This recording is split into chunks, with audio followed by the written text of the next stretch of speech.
Hugo, Adrien, Lucas, François, Sully, Sarah, Jules, Mathilde, Étienne et Lorraine vont réaliser un total de 8 tâches dans la continuité d'un parcours aménagé sur une surface de 10 mètres de large par 10 mètres de long.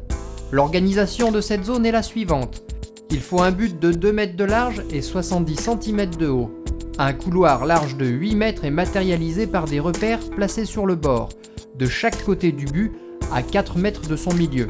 Sur le bord latéral, d'autres repères sont placés respectivement à 3, 5 et 7 mètres de la ligne de but et permettront aux joueurs de se positionner facilement sur le parcours. Un dernier repère latéral est placé à 10 mètres de la ligne de but.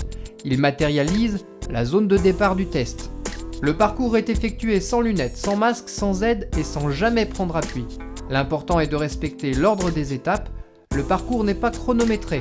L'enfant n'a donc aucune raison de se presser pour effectuer les 8 tâches dans l'ordre défini. La totalité du parcours doit être effectuée conformément aux critères d'évaluation définis dans les textes. S'il y a but, les juges seront forcément plus indulgents. L'enfant sera invité à se présenter de nouveau au test dans les cas suivants. Oubli d'une tâche, mauvaise exécution d'une ou plusieurs tâches. L'aménagement du bassin permet donc aux 3 partenaires et aux gardiens de se placer dans l'eau aux bons endroits. C'est très important et il ne faudra pas bouger pendant chaque parcours. Le test du passeport du water-polo peut commencer.